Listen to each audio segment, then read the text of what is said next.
From the Weather NorCal Command Center, this is your morning update. Ants Meats and Grocery is much more than a grocery store. We carry a full line of quality meats, local and organic vegetables, and a large variety of fish, Green Mountain Smart Control pellet grills, and a full deli case of sandwiches and side dishes. Well, good morning, everyone. Turned out to be another gorgeous day out there. You know, there were some breezy conditions through the morning hours in the valley. We may see a repeat of that here for this morning. Probably not as bad as it was yesterday, but be prepared for the fact that, yeah, maybe a bit breezy out there. Of course, let's get those pollens going, and yeah, it can make for some bad allergy conditions. But we do have mainly dry and warm conditions through the weekend. I say mainly because there are some kinks there in the forecast, which we'll get into here in a second. Long range pattern is showing some changes. And this is something I talked about yesterday. I'm going to be talking about today and the days to come. Chances for rain are looking better and better as we get into next week, but that we got the potential for cooler temperatures and wetter weather for the second half of cool April nights, wouldn't you know it. 82 degrees was the high yesterday out at the Redding Airport, mainly upper 70s though southward. So yeah, gorgeous day out there. 57 degrees out towards El Turris, 63 for Mount Shasta City. We did see those low to mid 70s for parts of Trinity County, and of course cooler along the coast in those mid 50s. Here's your neighborhood forecast at a glance. More of the same. No big changes. We've got some passing clouds throughout the day. We'll call it partly cloudy, but I think we'll see more sun than what it kind of looks like there. Temperatures are going to be in the low 60s for the north coast, and of course right around 70 for Siskiyou County and the eastern mountains. Let's take a look at Futurecast, and this is what I was talking about, some kinks in the forecast, because yeah, today you've got mainly sunny skies, some of those clouds kind of passing on through throughout the day today. Now as we go into tomorrow, there it is. There's that kink I was talking about. Kind of a weak disturbance that could bring a chance for a few showers for parts of Modoc County, even some of the eastern mountains here as well. Again, nothing to write home about. It'll probably be second half of the day that we can see that chance, but everyone else should be dry through the day on Friday. And look at this. Actually, we have another disturbance that is going to approach the coast on Saturday. So I've got a slight chance for showers along the coast here, especially as they go into Saturday afternoon. But again, it doesn't look like at this point like it's going to be a big deal. But of course, don't be surprised if on Saturday along the coast you see some showers. Of course, there are those winds I was talking about here this morning. Take you into the afternoon hours. Those winds do subside. So again, it's going to be mainly a morning event. It won't be as bad as it was yesterday. And then taking you into your Friday, yeah, not that bad, especially for Friday morning. As we go into Friday afternoon, there are those showers. Of course, that disturbance creating some slightly gusty winds off towards the north and east, and not that bad elsewhere. Even for the coast, not that breezy either.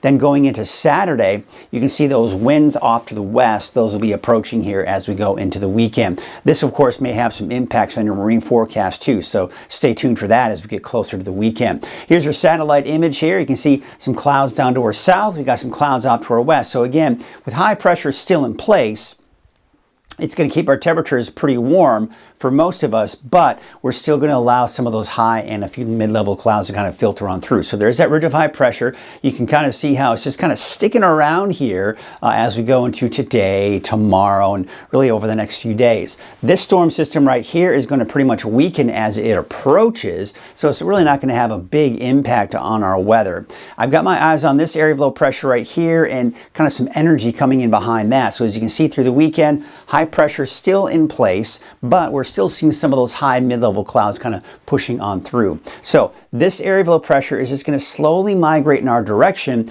as we go into early next week.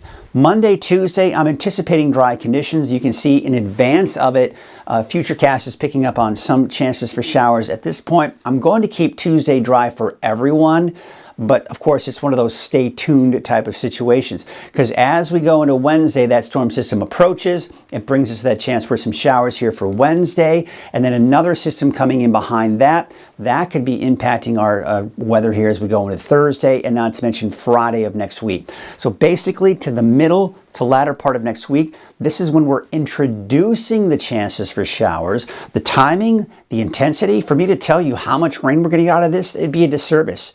And I don't want to get any hopes up or down depending on exactly how much rain we could see out of this. So we're going to wait a few days before we start kind of giving you projections on how much rain, because first we've got to get really a better handle on the timing of when these storms may come in. But when we look at the precipitation outlook, when you look at the Climate Prediction Center and see this map, keep in mind that normal rainfall for us as we start getting to this time of the year is not very high. So to see above normal rainfall, it really isn't even all that impressive. So it's not going to be a ton of rainfall once we do see it. But again, it's one of those situations where it's just indicating that the chances for rain are there. And on top of that, looking at temperatures dropping below normal. But again, we're getting the warmer time of the year. So even if we drop our temperatures by just a few degrees, that's considered below normal. So it's not going to get cold, but you will notice those temperatures dropping, especially near the end of next week. Here are your wave heights for today. Yeah, you can see they're still pretty high, but we're on the decline here. That's why the small correct advisory this morning will be allowed to expire.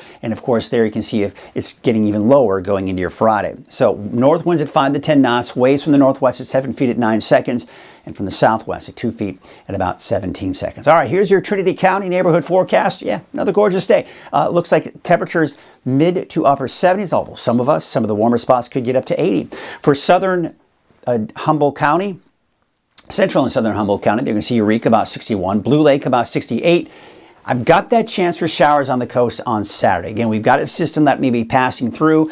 It's not going to be much, but again, it's one of those just don't be surprised. And then going into the middle to latter part of next week, we've got another chance for showers. And there you can see temperatures along the coast, mid-60s, but Smith River about 71 for your daytime high. We take you out to Siskiyou County, where temperatures there should be in the upper 60s, even some low 70s. Well, warmer though for Happy Camp with a high of about 77 degrees. Modoc County, there you can see 63 degrees for Tule Lake and 65 for Calpines. There's 62 out in Cedarville and Altus, about 66 degrees. All right, let's take a look at your Eastern Mountains neighborhood forecast. Temperatures in the 60s and 70s, just depending on where you are in your elevation. 72 degrees for Shingletown, colder as we'd expect in Viola, with about 64, 73 for Paradise, and it looks like Susanville, a high of about 70 degrees. Here's your Valley neighborhood forecast brought to you by NorCal Tractor. Well, those temperatures, they're going to be flirting with that 80-degree mark again here. We'll call upper 70s for most of us. In the south end of the valley, you head north, places like Redding, maybe about 80, 81. It's also the case for the city of Shasta Lake. 76 out in Whiskeytown and 79 for a high in Lakehead. All right, here's a look at your 7-day outlook. And, can't really complain too much, especially as we go into the weekend. Still on the warm side. Temperatures do start to drop, though. We're down to 75 Tuesday, even cooler on Wednesday, with temperatures in the 60s. And believe it or not, temperatures will continue that downward trend going into the end of next week.